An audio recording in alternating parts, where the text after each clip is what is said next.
James Banks here for Definitive Esports, and I'm here with the one and only iNcontroL. How are you feeling after such an epic final?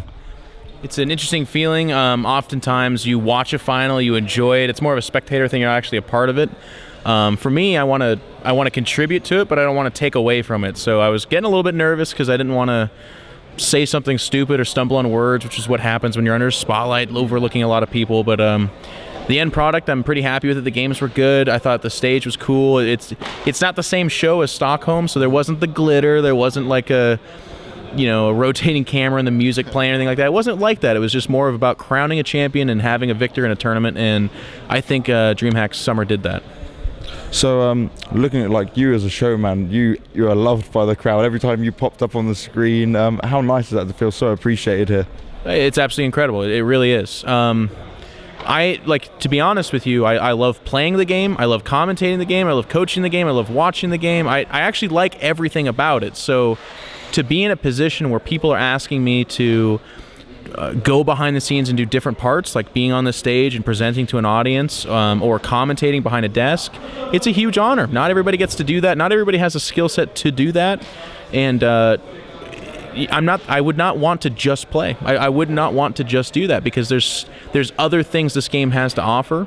And I'm not talking about monetary or even just personal gain. I'm talking about how exciting it is to scream at the top of your lungs when banelings are blowing up sentries, or a guy performs an amazing blink stalker tactic. I mean, Mana has just such amazing micro. So I'm just honored. I'm so thankful. But to your point about the fans, like the whole weekend, they've been extremely supportive, and they've been kind of working with me. The Swedish fans are amazing about my jokes, because I'll tell you what, my entire life, I don't tell 10 good jokes. I tell 6.5 or 7, and then 3 god-awful, terrible jokes.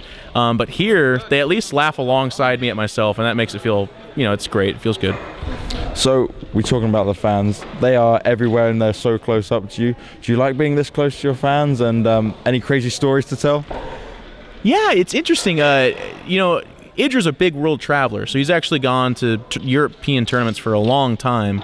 And I always ask him when he comes back, I'm like, how was it? What was it like? And one of the things we always talk about is the differences in fans in Europe and the differences in fans in America. And for whatever reason, culturally, in America, fans are very standoffish, and they're very subservient. They almost don't even want to make eye contact. They shake when they see you, which is kind of cool in its own regard, but it gives you your personal space. In Europe, they don't really have that tension. They're just like, what's up, man? What's up? And they're patting you on the back, and they're getting all in your face. And I had one guy try to give me a condom, and I had one guy he was trying to bait a joke out of me, or he's just, hey, and he just kept saying that to me. It was funny stuff like that. And of course, those are the odd stories. You ask for stories, that's it. But everybody else was just they were really eager to say hi, and they were loving, and they were awesome, and they were just, I think above all else, they were excited about StarCraft 2, which, putting myself aside for a second, I don't have a job, I don't have a thing to be passionate about if it's not for the fans, if it's not for people that go to these events, that populate the seats, that occupy the stream, and make this something that we could talk about growing or talk about exposing to other people. And it's no different in Europe. It's no different in Sweden. And like I kind of said earlier, with me making terrible jokes and them laughing anyways, it is so easy as a showman, which is something I have the least experience in StarCraft 2. But you did it so well. Oh, thank you. But to be honest, I'm almost the lesser part of that. They make you feel comfortable by being supportive and responding to everything you say, and then they make you feel good, which motivates you to take, not necessarily risks, but to be out there and to put yourself out there. And I think to be a good showman, you need to be comfortable, you need to be happy, and if you're not, then it definitely shows. So the audience is amazing. Now, your casting has been amazing. You guys have hit the top of Reddit constantly. You're the 2 strong men casters, as I mentioned to Khaldor before. How have you enjoyed working with Khaldor, and do you hope to work with him in the future? I really do. It's not like one of those weird cliches where you compliment the crap out of whoever you work with. I'm going to be honest with you, working with Khaldor was really seamless, and I was kind of worried about it going into it, not because of any other reason, just then that we haven't casted together. And Dreamhack is a big stage. Let's not blow smoke here. I mean, this final had 70,000 people or something like that, but all weekend long we had a minimum of 20 and as high as 35, 40 at times. So it would be weird if for some reason Khaldor and I found out on the fly we're we're both alphas, or we get on we interrupt each other, or he doesn't like my jokes or something like that. But luck or his professionalism or just the way it worked. We were making good jokes. His work ethic is inspiring, and it's kind of weird to say that when you're commentating, but to be honest, Dreamhack's a bit of a marathon. It's like 15-hour days, but then we actually casted at times where we were supposed to be taking a break, and he was so inspiring about it that I was like, okay, yeah, let's do it. He's like, you want to get this game number 3? You want to go in here? And he's like, these players are in their lobby. Gosh, I'll talk to the admin. We'll try to get them out of it. And I'm like, and what am I going to do? Back down and be like, Khaldor, I need a break? Nope, can't do it. Got to step up to it. So it's been great. So you've kind of come over to Europe and you're like conquering Europe. Will we see you cast any American events? Anything lined up in that sense? I think part of the reason why it's worked out so great that I can cast Dreamhack and be a part of Home Story Cup is because, I mean, Evil Geniuses has so many sponsors and they support us so tremendously that we need to do right by them. And sponsor conflict is a bit of an issue. So, like at an MLG, there is NOS, and I'm sponsored by Monster. And it's really hard to expect MLG to ignore the fact that NOS gives them so much money, or for us to expect that I need to perhaps tarnish the name of Monster by exposing myself to another sponsor as well. So in America, where a lot of our sponsors are based and where they're advertised and they kind of share space with other sponsors, it makes it difficult. And I'm not going to lie, there's been times on EG where, an MLG comes to me, a GSL comes to me, and they say, we'd love to have you commentate or be a part of it. I've gone to EG, and EG said, I'm sorry, it can't work. And I've had a few nights where I've sat there and I've said, on the one hand, I love Evil Geniuses. I'm, captain of the squad. These are my best friends. This is my family. I've only known EG in StarCraft 2. But then on the other, I know that I'm not going to be a player forever. I'm going to be a commentator. I'm going to be a showman, a personality, that kind of thing. And what is the best way to invest in that future? Is it being a player on a team where sometimes I can't do really big events because of my team? Or is it being on my own or with another team that has a little bit more freedom? And it's interesting to say that that's actually had to been discussed and worked on. And for now, I'll tell you that I'm really happy with EG. It's a good fit for me. It allows me to be a player that I want to be. A lot of people ask me, "You're a good personality. Why aren't you just doing that?" It's because I still want to compete, and people can. Yeah, exactly. I talked about this earlier. Someone, they were saying you don't ever have a chance of winning a tournament. It's fine for that person to have that opinion, and you know what? Maybe that's the more realistic opinion. But as long as I can try to win tournaments and I have the passion and the motivation to do that, I always will.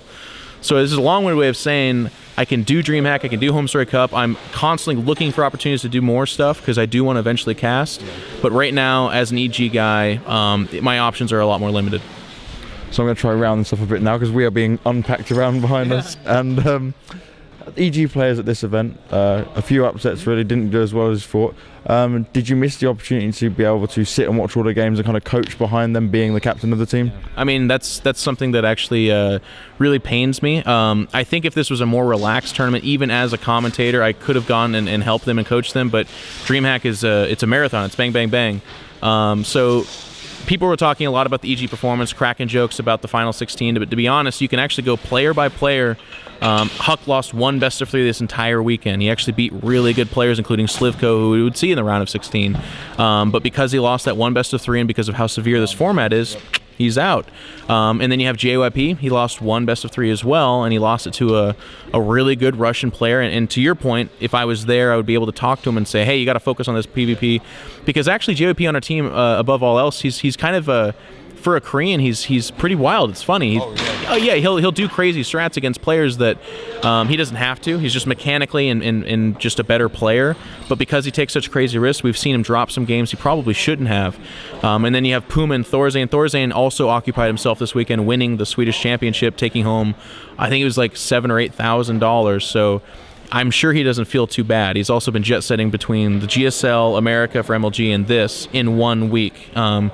And then you also have Puma, and Puma's expectation is that he wins every tournament he plays in.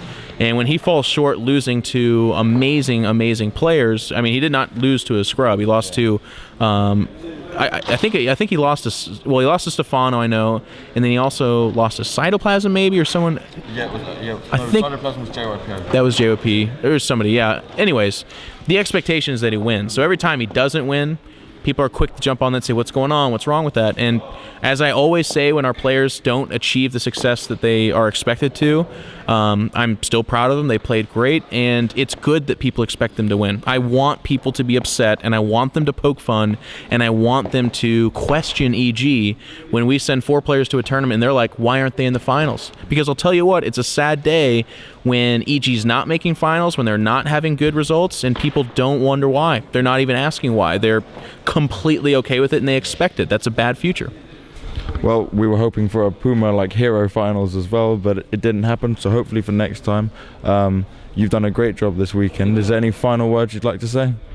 I actually sat in my hotel room and I listened to some music. I was getting ready for the day and getting energized, and I got a little teary-eyed because it's just so amazing to think that I'm sitting in Sweden.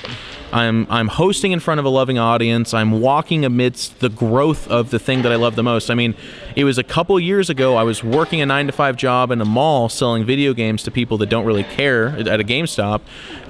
And I was, spending the rest of my time carving out an existence in StarCraft that didn't pay anything. We had 1 or 2 tournaments a year. We didn't have a team that gave us a salary. Nobody really, they knew about you, but it was insular. Only the Brood War people knew about you. Very small scene, niche. And honestly, I said it before and I'll say it again, like the only reason I'm here, the only way I'm able to enjoy this much fun and be exposed the way I am is because so many people are supporting me. That's my team, Evil Geniuses, my family, it's my fiance Anna, it's the fans. Twitter, Reddit, Team Liquid, they were all blowing up, and I'll tell you what, I'll be the first to admit right now, I am one of those guys who sits on State of the Game or some of these other shows and I say the community is really negative and they hate too much. And while that's not necessarily untrue, it's giving too much credit to the few that want to spread that negativity, because there's a lot of people who are very positive, and this weekend I was blasted with it. So from the bottom of my heart, thank you to them, and thank you to you for this opportunity to do that. Well, you did a great job, and one thing I'd like to say to you personally is keep playing, because we do want to keep seeing you playing, so don't stop doing that as well, and good luck in the future, man. Thank you very much. Thank you.